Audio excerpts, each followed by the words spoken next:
vườn khuya lẻ loi nhớ em, trong chiều mưa khóc thương một mình.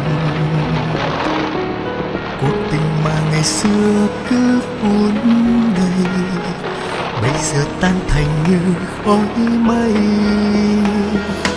Con đường xưa đã che khuất lối về, con đường xưa đã xa vời vợi. Từng chiều buồn lòng anh cứ nhớ về, em đã quên nụ hôn lúc xưa.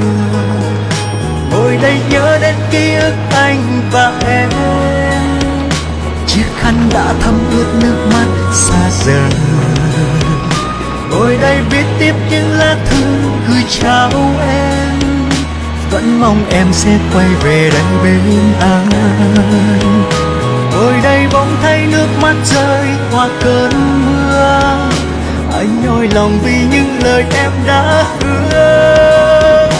Lặng im nhớ đến những phút giây thân tiến hôm nào, vẫn mong em chưa quên nụ hôn khi xưa.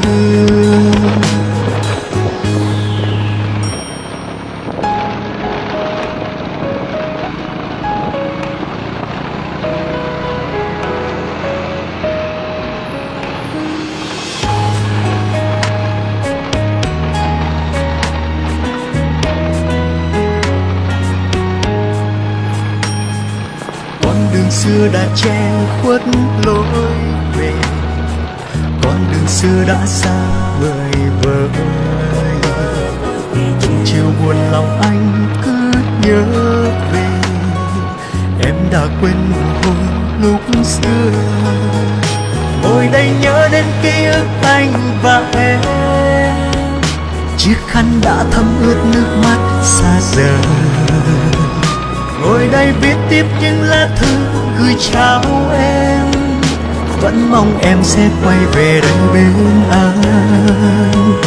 Ngồi đây bỗng thấy nước mắt rơi qua cơn mưa, anh nhói lòng vì những lời em đã hứa. Lặng im nhớ đến những phút giây thân tiến hôm nào, vẫn mong em chưa quên nụ hôn khi xưa.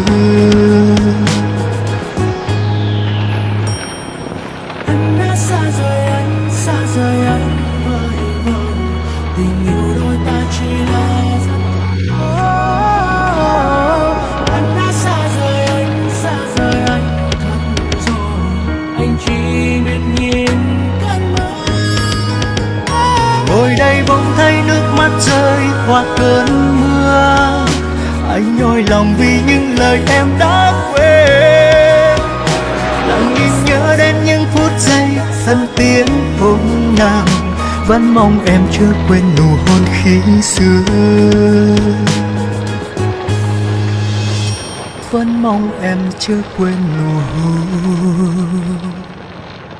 khi xưa.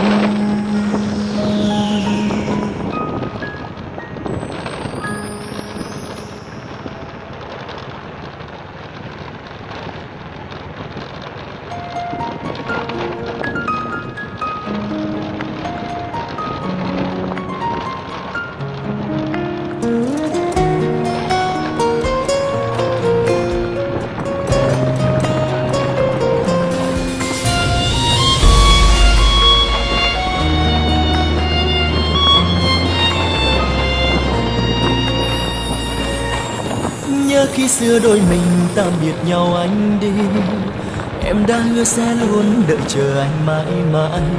Tháng năm nơi chốn xa, anh với con đường mưu sinh, cứ ngỡ lời hứa em quên rồi, hóa ra em vẫn còn đợi chờ anh nơi đây. Những chiếc lá úa vàng bao mùa thu đã đến, em vẫn không đổi thay, anh vẫn như ngày xưa. Cảm ơn em đã đợi chờ anh. Thật lòng anh muốn nói ngàn lời xin lỗi em, bao tháng năm trôi qua nay anh mới lại quay trở về. Anh vẫn yêu người thôi, anh vẫn không đổi thay, dẫu muôn trùng chia xa anh vẫn nhớ đến em người ơi. Thật lòng anh muốn nói ngàn lời anh nhớ em, ta sẽ mãi bên nhau bao sao sóng gió sẽ không đổi rời. Nín khóc đi người ơi, anh sẽ lau khô bờ mi, ta sẽ lại bên nhau cùng đắp xây hạnh phúc trọn